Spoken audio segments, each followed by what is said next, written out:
All right, welcome back. We're on the '05 Heritage Softail with the engine tick. We've got the front cylinder prepped to check the push rod lash to see if we got free spin or if we got any vertical play or if it's locked up tight or something. What we're checking for is like a collapsed lifter or something like that, possibly a push rod damage. What we were looking and hoping for is that it was equipped with adjustable push rods, which it is not. It has the stock push rods in it. The black one or the dark colored one is the exhaust, and the silvery looking one, the one on the inside or the left, is your intake. And so we'll get a little better look at that right there. And what we're gonna do is we pulled the spark plugs out and we put it in top gear. We're gonna rotate the motor over and watch the push rods open and close. And to do this check, we need it on top dead center compression. And so we're gonna watch those push rods go up and down, and we're gonna go around and look down in the spark plug hole and look for the piston crown to be up close to the spark plug hole. And that'll tell us that we're at top dead center. You wanna do this check with the engine cold. The spike has been sitting overnight up on the lift. It's ready to go. So we gotta rotate the engine over to see that. But first, I pulled the spark plugs out and I want to show you something real quick. The whole reason we're doing this work is because the engine has a tick, and then we're trying to isolate where that tick is. And so I pulled the spark plug out, and this is the rear cylinder. You can get a good look at that. She's a little bit lean. A little bit lean.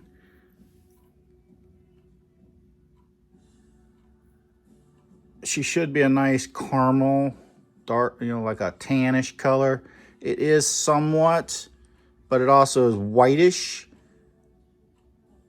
and dry looking, and that's an indication that she's a little lean.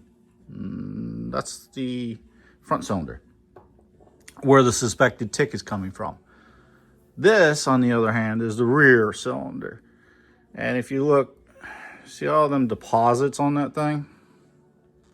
And how black the element looks. Yeah, we can get up in there. There we go. Yeah, we get really good. There you go. See how nasty that spark plug is coming out of that rear cylinder? So something's definitely going wrong. The plugs weren't very tight. I'm suspecting it's rainwater contamination. That's a possibility by looking at the rust on this. It sits outside, rain or condensation forms, and it runs down in past and fouls or rusts, and when it fires, it creates that. So this is exactly how we pulled it out of the bike.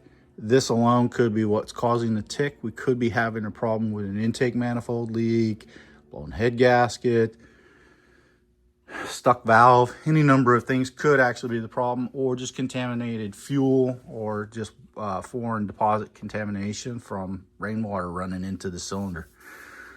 That's a possibility. So we're gonna look more into it. We're gonna rotate the motor over right now. We got it in top gear. We got the valves open, the push rod tubes. Take a rubber band and a paper clip, and you hold them up. That way you can see them.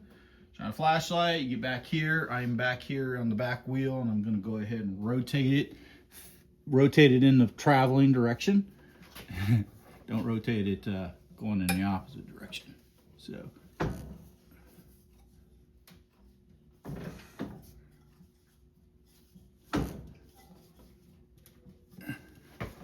some people use the starter and bump the motor over. I'm just at a really weird angle trying to see this. Usually you have a helper who helps you do it. Trying not to get my hands caught on anything. There, exhaust just closed. Intake just closed. All right, so we're gonna go around and we're gonna go look into the spark plug hole. And we're gonna get a good look down in there and see what the top of the piston crown looks like, and see if she's actually at top dead center. I don't know if I can show you guys with me being able to see it. Not quite at top dead center. Some people stick a screwdriver in there and watch it come up. We're going to bump it just a little bit more and see if it comes up to top dead center. Might have to roll the bike over 360 to do it. Can you guys look down in there for me and see?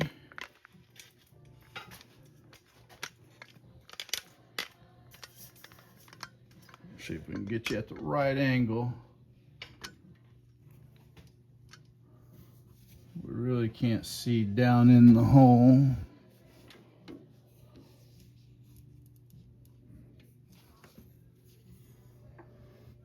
Anyways, I'm going to go rotate the motor over and then I'm going to come back.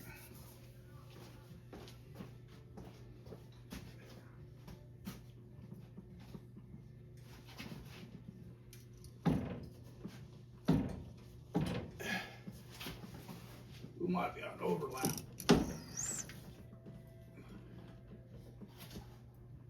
Take a look.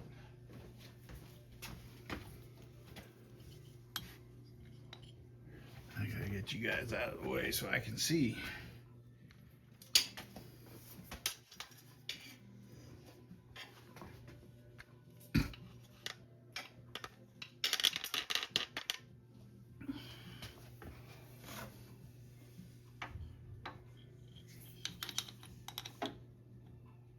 I'm not seeing her pop up there yet. Just keep rotating her.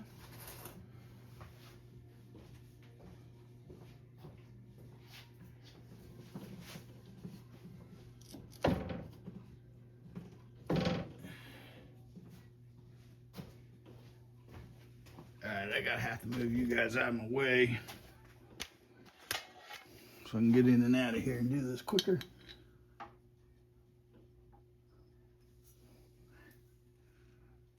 I can see the rear piston way down.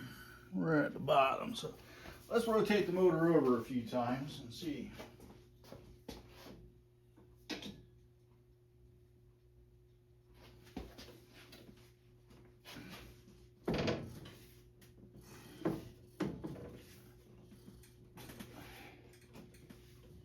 That might be TDC.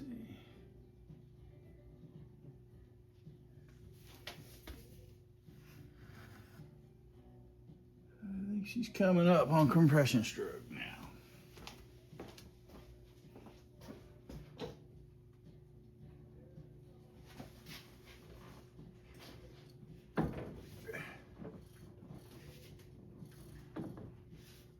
That might be it.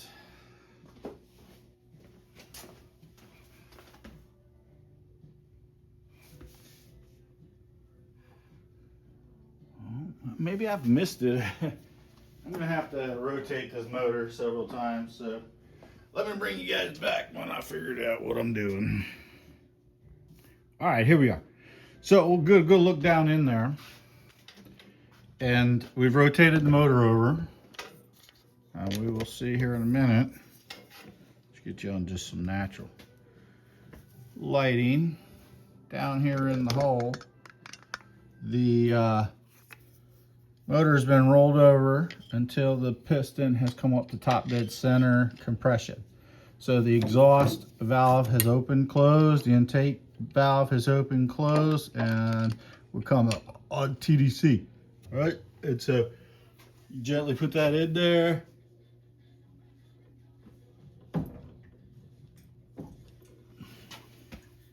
Does it come up any higher?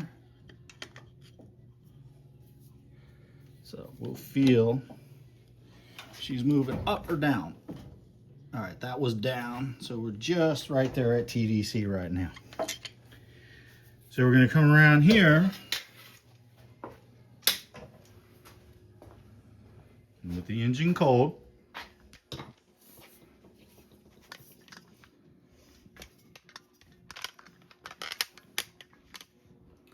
we're gonna come over here and we are going to check the push rods for any vertical play and see if they're spinning. Shouldn't be any pressure on the valves. The valves should be held in place in the head by the springs, and the push rod shouldn't be affecting them. And we'll give it a grip. We're gonna spin it. She's got a little, maybe a little bit of looseness to it. I'm also, as I'm spinning it, I'm seeing if it spins evenly, because that could be an indication that the tip of the push rod is damaged, and where it sits in the little lifter or up on the rocker, it could be catching. And so I'm spinning it around a few times, just making sure, you know, if there's oil in between and that's what it's just hydrolocking, or if it's actually feels like it's damaged. And so I'm trying to lift up and down, give it a wiggle, and nothing. She's not moving. All right, this one is intake.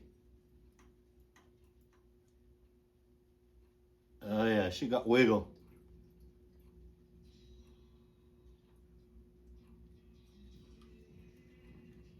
She's loose. She's moving around.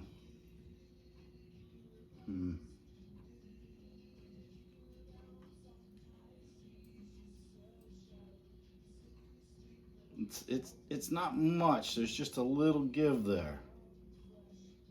It's not like excessive or anything. It's not like it's going clunk, clunk, clunk up and down. It's just there's a tiny bit of wiggle on it.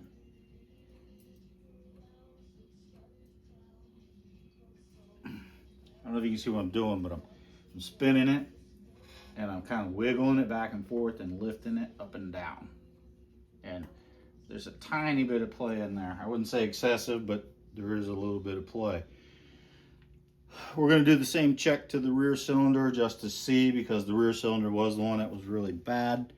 But I'm not 100% certain that we've got a bad lifter, or we've got a bad push rod, or a bad rocker or valve. I'm not sure that there's any of that issue at this point. Because of that, I was expecting a little more excessive movement out of it for the tick I was hearing, but just a little bit that I did hear or feel could be the tick.